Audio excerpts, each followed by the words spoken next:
Lord. That shit's so scandalous. Cisco! Cisco! Get it! Hey!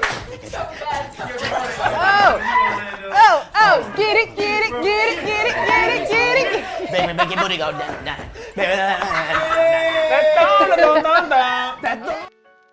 Think about all of the childhood actors and actresses that you know. How many of them are still successful? Now think about the long list of childhood actors that are drug addicted, have mental issues, or worse. Orlando Brown's story isn't uncommon amongst child stars in Hollywood. And it makes you wonder what goes on in Hollywood to make these young people full of potential completely derail and fall off of the map. How did Orlando Brown go from the cute little boy from Major Payne to this?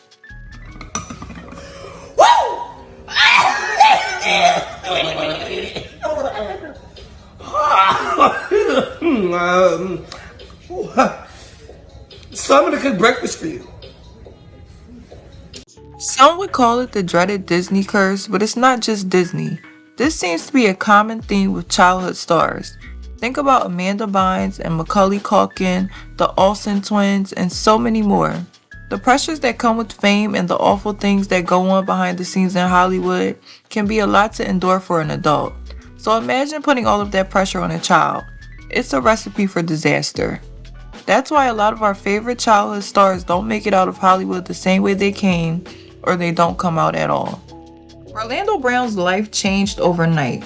Him and his mother went from being homeless to Orlando being in major pain.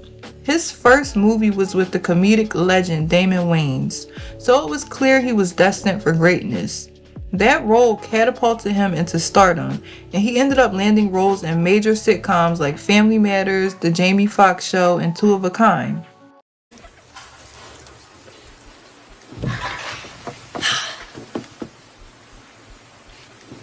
Well, hello there, my Nubian princess. Who's this? I have never seen that kid before in my life. Baby, I'm 3J. You gotta tell me who you are before I bust. These roles showcased his talent as an actor, but they were really just stepping stones to his big break. Orlando made his real debut on the Disney show That's So Raven, starring alongside Raven-Symoné, another child star.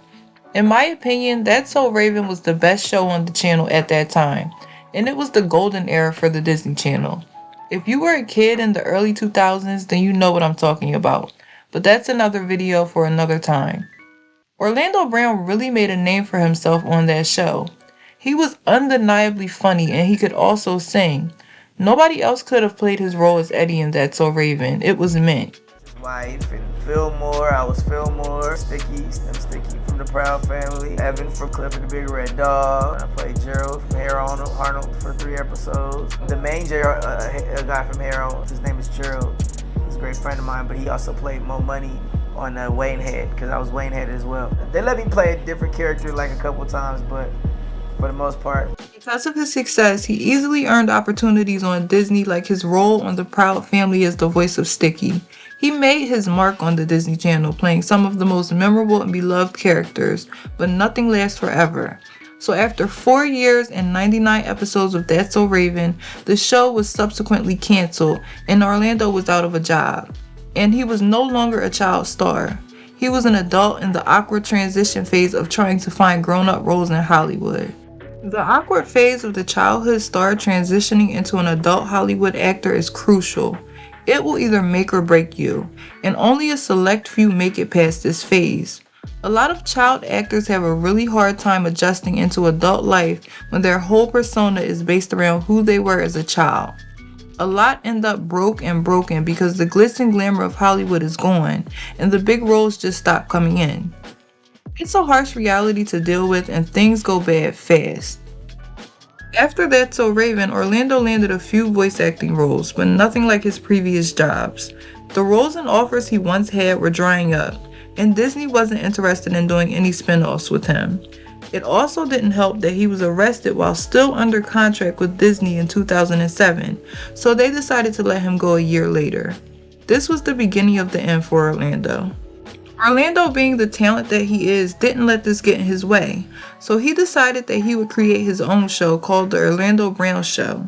He promoted it at a lot of Hollywood events that he attended, but unfortunately it never came to fruition. Throughout the years, Orlando would try to pitch numerous shows to different networks, but everyone passed. He even tried to pitch his own Flavor of Love style dating show, but VH1 declined. Anyway, so off that, I wrote the Orlando Brown Show, which is my sitcom. I have a reality show, I have a cartoon, I got a lot of stuff going on. So I mean, you can catch Orlando Brown, all around the board. I've been running with Larry. Moving on, I got a reality show by the name of Orlando Brown Presents Daddy's House, VH1 MTV. And just trying to do it real big, something like a Flavor of Love, but me in the midst of all the young ladies, and I think it's gonna be a good. Off that, look out for the Orlando Brown Show. I say that to the day I die. If I don't die before it come out. And got the music still popping and everything. Orlando went from being a household name and it kid from Disney to no one wanting to work with him, and it was crushing. A year before he drastically started going downhill, he appeared on The View with Raven and the rest of the cast from That's So Raven for a reunion, and was seemingly normal except for one thing. At the end of the reunion, he showed everyone his poorly done That's So Raven tattoo on his hand. This was a clue that maybe Orlando was living in the past and his mental health wasn't all the way together. No one seen the train wreck that was to come just a year later. Roles were few and far in between for Orlando, and he resurfaced again in 2016, but it wasn't in a movie role, it was on a mugshot on TMZ. Between getting arrested and the outlandish interviews Orlando did, it was clear he was suffering mentally. Instead of being praised for his amazing talent and acting skills, he was being exploited by YouTubers and media outlets who only wanted clicks and views because it was a guarantee that he would say something outrageous. Orlando was self-destructing. He went on a media tour to promote his music, but the whole thing was him being erratic and making wild claims about different celebrities, especially Raven-Symoné. Orlando said a lot of crazy, inappropriate things about Raven, not only on interviews, but also in his music. Speaking of Raven, Yeah. you know what line I'm talking about? Yeah, tell Minnie Mouse to suck my sack like Raven did when she was black. When you hear that rat-a-tat, I suggest you scat. Oh my Yeah. goodness. Yeah, well, I meant just that. And then I gave her some.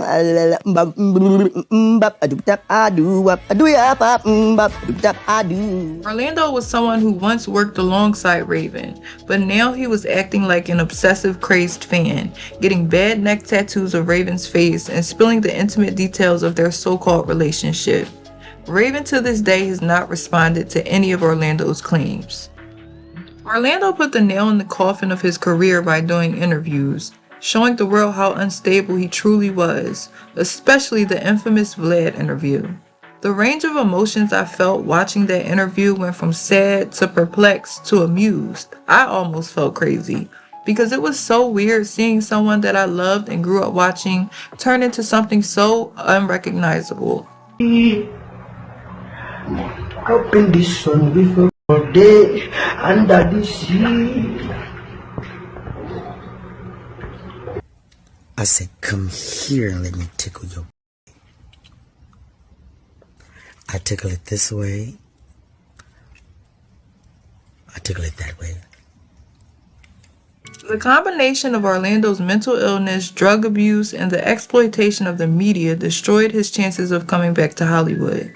The spinoff of That's So Raven called Raven's House was announced in 2017, and Orlando Brown was not asked to join. Orlando's image in the media is tainted. He has done a lot of things and burned a lot of bridges. His rap sheet is long. There have been domestic abuse claims, theft charges, and drug use, among other things. So in 2018, when he got the chance to be helped, he went to Dr. Phil. You know, the guy who's not a real doctor. His longtime manager and friend Solomon Barron called Dr. Phil of all people for help. And from start to finish, the whole thing was an embarrassment. Like, I can't dedicate another 90 days of being monitored all my life. I don't need that crap like other people. It's a slap in the face to people that actually need it. So you want to get back to your kids? Yeah, it's like, yeah, I want my kids to be with me at Neverland. I just don't want to. And how old are your kids? I got a 2-year-old, 5-year-old. I think it's 8 and 11. All right. Now, and what's the 2-year-old's name? 2-year-old, still in the belly. Still in the belly. We don't know yet. Okay. And what's the 5-year-old's name? That's Mason. And the 11-year-old? Orlando couldn't remember the names of his children. He claimed that Michael Jackson was his father, and he also said he had a baby on the way that was 2 years old. The whole thing was a complete train wreck. The Dr. Phil interview showed how bad Orlando's mental health truly was, and this forced him to get back on the right path because his mental state on Dr. Phil was certifiably crazy. A lot of people were rooting for Orlando because no one wants to see someone they were a fan of just throw their talent away. And for a while, he came back and he was doing great. He dropped a record called Smile on Me, and in the record, he talked about his journey to redemption and his relationship with God. I love a good underdog story. It seemed like Orlando was going to prove everyone wrong and come back even more successful than before. But once I watched the Adam 22 interview, I knew something wasn't right. So how long you been in recovery for? Recovery for drugs or alcohol?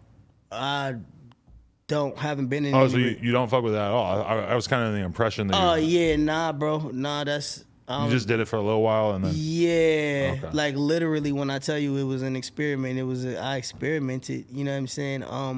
It was fun, like I said, man, for what it was, bro. But it's not who I am. I grew up on sets, bro. I didn't grow up with a pipe in my hand. Okay. You know what I'm saying? So at the end of the day, like I said, a lot of people dibble and dabble in a lot of stuff and they get caught. But God bless Macaulay Culkin, God bless, River Phoenix, God bless. You know what I'm saying? Like God bless the people that actually came before me that didn't have a chance to be able to understand what life really is before they actually figured it out. Would you say you're?